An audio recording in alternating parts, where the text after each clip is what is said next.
Party जिंदाबाद जिंदाबाद जिंदाबाद। अन्नी बाबू सिंह कुशवाहा जिंदाबाद जिंदाबाद जिंदाबाद। अन्नी बाबू सिंह कुशवाहा जिंदाबाद जिंदाबाद अन्नी सुकन्या कुशवाहा जिंदाबाद जिंदाबाद जिंदाबाद। अन्नी सुकन्या कुशवाहा जिंदाबाद जिंदाबाद जिंदाबाद। गरीब हो या हो धनवान, गरीब हो या हो धनवान, सबको शिक्षा एक समान। जिसकी जितनी संख्या भारी, उसकी उतनी हिस्सेदारी, जिसकी जितनी संख्या भारी। उसकी उतनी हिस्सेदारी। और आप देख रहे हैं ARK न्यूज़। लगातार खबरों से अपडेट रहने के लिए चैनल को सब्सक्राइब जरूर करें। आज दिनांक 30 जुलाई 2025 को पार्टी के राष्ट्रीय नेतृत्व के निर्देशन में विधानसभा कालपी के ग्राम आटा और ग्राम पिपराया और ग्राम जोलूपुर और ग्राम कीरतपुर में कार्यक्रम संपन्न हुए।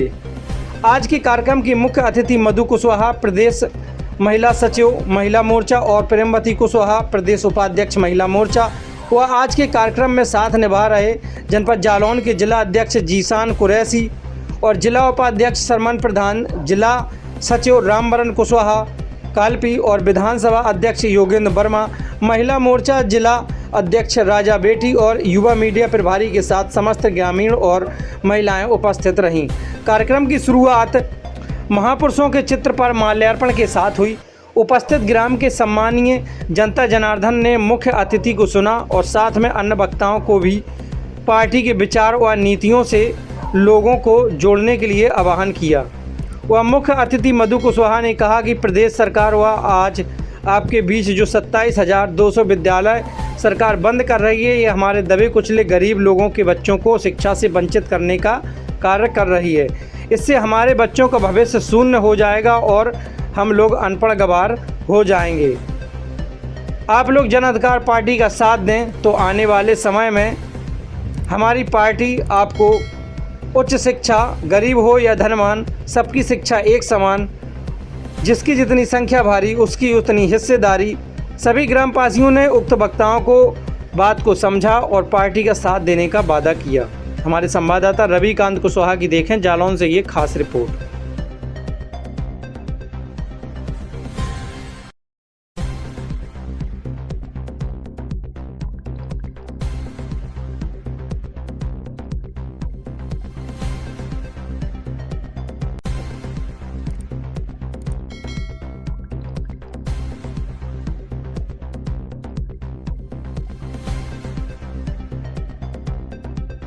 मैं दोस्त हूँ, उसको मानता हूँ, जो बताता नहीं है। आज जन अधिकार पार्टी के तत्वाधान में माननीय बाबू सिंह कुशवाहा जी, माननीय आदरणीय श्रीमती सुकन्या जी के निर्देशन में हम लोग आप लोगों के बीच में आए हैं। कुछ न कुछ बता के जरूर जाएंगे साथ।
रहे थे तो उनके एक बच्चे की मृत्यु हुई उसी समय।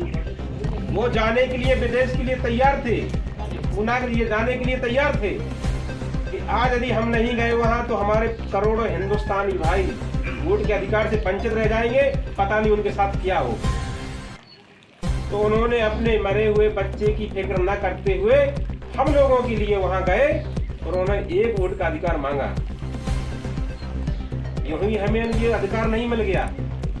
हम बाबा साहब को तो बहुत लोग मानते हैं, भगवान बुद्ध को भी बहुत लोग मानते हैं, सम्राट अशोका को भी बहुत लोग मानते हैं, लेकिन हम उन्हें मानते हैं लेकिन उनके बारे में जानते नहीं हैं। उन लोगों ने जो हमें संविधान दिया, हमें व्यवस्था दी, यदि हम लोग उसके आगे न चला पाए तो हम उनको मानने वाले लोग नहीं है, केवल उन्हें धर्म में रखने वाले लोग हैं।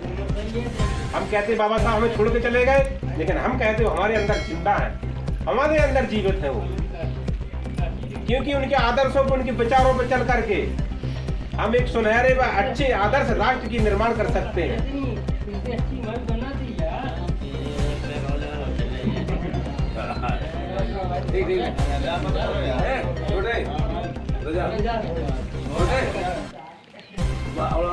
बाबा साहब भीमराव अंबेडकर जो ऐसे किए रहते हैं ना, ये कुछ लोग समझते पता नहीं कि उल्टा दिशा बता रहे हैं, कहते हैं ना लोग, ये बड़ी गलत बात है।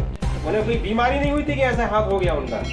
उन्होंने कहा था ये मेरे दबे कुचले समाज के लोगों, एक नजर आप अपने घर परिवार पर रखिए, घर परिवार के कामों पर रखिए, और एक नजर संसद और विधानसभा में रखिए, वो आप घुटने की लड़ाई लड़िए।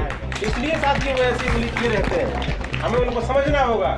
जब भी बाबा साहब की जयंती आती है हम लोग मनाते बड़े हर्ष के साथ, सभी लोग मनाते हैं। बाबा साहब किसी एक बिरादरी के नहीं, सभी के हैं वो, क्योंकि वो उन्होंने भारत को संविधान दिया है, खासकर महिलाओं को आज़ादी दी है। महिलाओं को पहले केवल घर परिवार में ही, घर में ही अंदर कैद करने की व्यवस्था थी। आप रोटी बनाओ, खाना खिलाओ, बच्चों को संभालो, कपड़े धो, बस इतना ही इनका था। लेकिन संविधान में वो अधिकार मिला है कि आप आज इस देश की महामहिम राष्ट्रपति जी, जो कि महिला वर्ग से आती हैं, तो वो शिक्षा से और संविधान से प्रदत्त अधिकारों के तहत वहां बैठी हुई हैं। इस देश की प्रधानमंत्री जो पहली महिला थी, इंदिरा गांधी जी, उन्हें को भी संविधान से ये मतलब व्यवस्था मिली है। चाहे बहन कुमारी मायावती जी प्रदेश की 4 बार मुख्यमंत्री रही हो, उन्हें भी इस संविधान से शिक्षा प्राप्त की, उन्हें इस संविधान से ही अधिकार प्राप्त है। आज हमारे बच्चियां पढ़ रही हैं, कोई स्पेस में जा रही हैं, कोई डॉक्टर है, बहुत पुलिस में अधिकारी हैं, तो ये केवल संविधान की देन है साथी। आज हम लोग जागृत नहीं है। कुछ लोग आते हैं हमारे बीच में, भ्रम फैलाते हैं कि आपका धर्म संकट में है, आप संकट में हो, इतना कहकर के आपका अपना बरबला के वोट ले जाते हैं। एक बात बताइए, जब हमारा बच्चा भूखा होगा, हम लोग भूखे होंगे, क्या हमें धर्म दिखाई देगा? देगा? बताइए जरा, नहीं देगा ना। तो आज क्या हो रहा है? रोजगार छीने जा रहे हैं, हमारे अधिकार छीने जा रहे हैं। जो एक सरकारी विभाग हुआ करते थे उनको निजीकरण में दिया जा रहा है। क्या इससे हमारा अच्छा हो जाएगा? यहाँ तक कि जो कि जल निगम की जो व्यवस्था थी, सिंचाई विभाग में भर्तियां बंद हो गई हैं। जब भर्तियां बंद हो गई तो विभाग भी खत्म हो जाएगा। वो आपकी आंखों के सामने हो रहा है। ताजी बात है कि पूरे प्रदेश के 27,200 विद्यालयों को मर्ज किया गया है। तो ये भी शिक्षा से वंचित करने का मर्ज के नाम पे बंद किए जा रहे हैं। जनपद जालौन की स्थिति ये है कि 256 विद्यालय मर्ज हुए हैं। उनमें से 143 विद्यालय वो विद्यालय हैं जो एक गांव में एक हुआ करते थे। आपके आसपास हो तो आपको जानकारी होगी संजय भाई, है क्या? यदि वो विद्यालय बंद हो गया तो बताइए वहाँ के बच्चे कौन वर्ग के पढ़ते होंगे? उसमें कोई अमीर का बेटा नहीं पढ़ता होगा, हमारे बीच का बेटा पढ़ता होगा, गरीबों का बेटा पढ़ता होगा, हमारा बच्चा पढ़ता होगा। तो जब वो शिक्षा से वंचित हो जाएगा साथियों, तो बताइए वो क्या कर सकता है? थोड़ी देर में डाल पे घंटा का। इसी के विपरीत देखिए, मधुशाला पाठशाला की जगह मधुशाला खोले जा रहे हैं, वो भी कंपोजिट नहीं। अब आपको इंग्लिश भी मिलेगा, साथ में बियर भी मिलेगा और देसी पौवा भी मिलेगा। तो लोगों की तादाद बढ़ गई। वहाँ मेला लगता है, हमारे गांव में है, साहों में हम देखते तो वहाँ मेला सा लगता है मेरे भाई। हमें लगता है कि पूरा गांव दारू पी रहा है। दारू पिएंगे, घर में लड़ाई लड़ेंगे, क्या होगा उनका? बर्बाद हो जाएंगे, तो खत्म हो जाएंगे। इस सरकार को समझिए कि क्या कर रही है। हम लोगों को जब वोट डालने की बारी आए तो हमें वहां वोट डालना चाहिए जिस पार्टी की नीतियां अच्छी हो, जिस पार्टी का प्रोपोगेंडा अच्छा हो, जो नेता अच्छा हो, आपके लिए जिए। 1585 की लड़ाई हमारे मानवर साहब कांसीराम जी ने शुरू की थी। कहीं ना कहीं वो लड़ाई रंग लाई और हम लोग शासन सत्ता में आए। लेकिन बसपा का पता नहीं क्या मत भरे हो गई, क्या हो गया उन्हें। जब भी 80 टिकट किसके हुए और उन लोगों को लाना शुरू किया पार्टी में, कि पार्टी बिल्कुल नीचे चली गई। तो आज पूरे देश में प्रदेश में कौन सी विचारधारा राज कर रही है, वो विचारधारा वो अपने अनुरूप शासन चलाएंगे, वो आपके अनुरूप नहीं चलाएंगे। जिस समय हम बहुजनों का शासन चलता था उस समय हम लोग सुखी थे। अब पुनः वही लड़ाई 1585 की हमारे माननीय बाबू सिंह कुशवाहा जी ने शुरू की है। इस मुहिम को वो चलाते हैं, गांव-गांव जाते हैं। हमारी पार्टी का नारा जिसकी जितनी संख्या भारी उसकी इतनी हिस्सेदारी, कि हम लोगों को भी अधिकार है कि चाहे हमारे नजूल की जमीन हो, चाहे शिक्षा में चाहे हमारी नौकरियों में जो है जगह निकलती, भर्तियों में जगह निकलती, उन सब में हमारा जो है एक अधिकार होने चाहिए। आबादी के हिसाब से हमें हमारा हिस्सा मिलना चाहिए। गरीब हो या हो धनवान, हमारी पार्टी का मेन नारा है, चाहे गरीब का बच्चा हो या अमीर का बच्चा हो, वो एक पाठ्यक्रम में पढ़े। अमीर का बच्चा है तो वो लग्जरी या सोफे पे बैठ के पढ़ ले, गरीब का बच्चा है तो वो टाट पट्टी में बैठ के पढ़ लेगा, लेकिन पाठ्यक्रम एक होना चाहिए ताकि उसे आगे क्वालिफिकेशन में कोई दिक्कत ना हो, उसे ये ना लगे कि हमने ये चैप्टर पढ़ नहीं पाया है। इससे हमारे देश का विकास होगा। कहने को तो बहुत बातें हैं, मौसम भी खराब हो रहा है और हम आप लोगों के बीच में शायद ये लास्ट कार्यक्रम कर रहे हैं, तो आप लोग ऐसे मौसम में हम लोगों को सुनने आए, इसके लिए मैं दिल से आभार देता हूँ साथियों। और मैं ऐसी वाणी को अपनी खत्म करता हूँ, पूरा समय अपने मुख्य अतिथि को देना चाहता हूँ। सभी को पुनः नमो बुद्धाय।